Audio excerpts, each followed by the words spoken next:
La flagrancia viene establecida en el artículo 16 constitucional en su párrafo quinto, relacionado con el artículo 146 del Código Nacional, en donde pues aquí sí hay varios factores importantes que deben de tomar en cuenta. Cuando nosotros tenemos un delito flagrante, sí tenemos que ser muy cuidadosos con muchas cosas. Y hay cosas que ustedes como defensores no saben, porque es interno de nosotros, pero sí está en una ley, pero que no lo hacen valer en audiencia, ¿no? Entonces, uno de ellos es el Registro Nacional de Detenciones, que es el RND. Entonces, ese Registro Nacional de Detenciones, pues fue precisamente creado derivado de las violaciones de derechos humanos. Si ustedes recordarán el caso Rosendo Radillas respecto de la desaparición forzada que tuvo, ¿sí?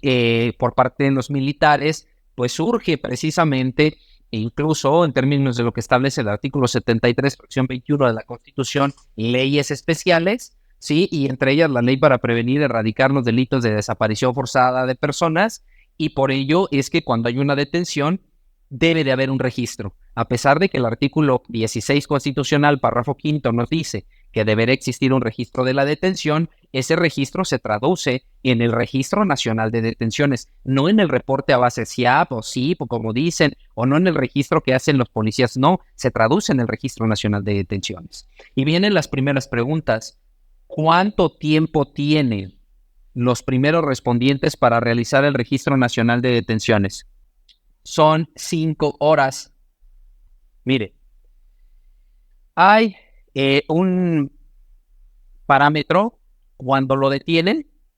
Vamos a imaginarnos, ahorita son las 9 de la noche, ¿no? Un decir. Entonces, esas 9 de la noche que lo detuvieron, empieza a correr el término de los primeros respondientes para realizar el Registro Nacional de Detenciones. Ojo, ese es el límite. La Constitución establece que debe de ser de manera inmediata. Para las cuestiones de inmediatez, la Corte se ha pronunciado y la Corte establece que cuando hablamos de inmediata, por ejemplo, que dice, y debe de ponerlo en inmediata disposición del Ministerio Público, y también cuando dice, y debe de hacer un registro inmediato de la detención, la Corte ya se pronuncia, ¿no?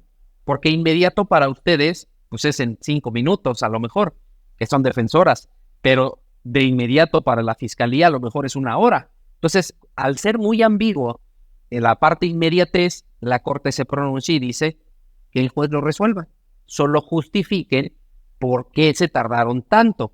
Por ejemplo, si hace un registro nacional de detenciones después de 5 horas, ¿por qué lo hiciste después de 5 horas? Y les comento un caso en particular. Por ejemplo, yo tuve un asunto donde el hermano mató a su hermana, ¿no? Y el hermano sale corriendo, quiere huir, y el papá lo ve, ve a la hija y ve que él va corriendo el hermano, y le dice, no, pues agárrenlo, ¿no? Deténganlo, y los vecinos lo detienen. Y los vecinos lo intentan linchar, incluso lo colgaron y todo ahí en un árbol, pero de pura chiripada pasó la patrulla y y pues intentó resguardar al sujeto, ¿no? Estos cuates se reunieron toda la colonia y voltearon la patrulla. O sea, voltearon la patrulla y toda la cosa, ¿no? Y pidieron refuerzos, en lo que llegó, se hizo la campal, se pelearon policías, detuvieron un montón, bueno, una serie de cosas. Y obviamente sacaron al detenido y lo resguardaron en una zona donde estaban los policías municipales, donde está su zona, donde están ellos. Hasta que pasaron 2, 3 horas, ya lo llevaron al Ministerio Público. Entonces pasaron casi 4 horas y media, 5 horas en ponerlo a disposición. Pero si se dan cuenta, el evento tuvo esa magnitud. No vamos a estar golpeándolo o ahorcado o deteniéndolo. No, ya, sí, el registro nacional no se puede. La prioridad, de acuerdo al protocolo del primer respondiente, es salvaguardar la integridad del detenido.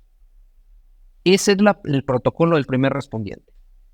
Por eso insisto, esas 5 horas, si ustedes, yo por ejemplo, cuando tengo una audiencia inicial donde está el control de detención y los defensores me debaten cuestiones sin sentido, me doy cuenta que, una, pues es su chamba lo que están haciendo, o dos, pues carecen pues de conocimientos en esta parte, ¿no? Y pues yo, pues ya uno ya como Ministerio Público, pues ya se siente más confiado porque pues es un defensor que no domina el tema y obviamente pues ya se explaya uno más, ¿no? Esa es la realidad. Entonces, yo les recomiendo que para que no se exhiban en las audiencias, verifiquen si realmente la detención sí fue legal. Para poder realizar una detención que haya sido legal, tienen que verificar dos aspectos. Uno por cuestiones de legalidad y otro por cuestiones de fondo. Las cuestiones de legalidad son la bitácora del primer respondiente y el Registro Nacional de Detenciones. Por ejemplo, lo detuvieron a las 9. Le leyeron sus derechos 9:05. Decretaron la detención 9:8. Lo trasladaron a la agencia del Ministerio Público y llegaron a las 9:40. Ministerio Público inicia carpeta de investigación a las 10. Primeros respondientes tienen Registro Nacional de Detenciones a las 9:45. ¿Dónde está la dilación en la puesta a disposición? Para mi forma de ser, pues está justificado. ¿Por qué? Porque a las 9 lo detienen, 9:05 le leen sus derechos, 9:08 ya le dicen la formal detención, se tardarán 30 minutos en llegar a la agencia, Ministerio Público 20 minutos en ya recibirlo. Entonces me parece que estuvo bien. Cuando suceden estos casos y ustedes solitos se dan cuenta que todo está bien, pues no hay mayor problema. ¿Para qué debatimos algo si ya sabemos que todo fue legal? Esas son las cuestiones de legalidad. Pero también hay cuestiones de fondo. ¿Cuáles son las cuestiones de fondo? Muy simple, la flagrancia. Ahora sí, que realmente si dice que fue detenido al momento de cometer el delito, que así haya sido. O bien, la hipótesis segunda, inmediatamente después de haberlo cometido, en virtud de, y ya te dice, ¿no? Dos hipótesis o te dice dos vertientes por las cuales pudo haber sido esta persona detenida en flagrancia.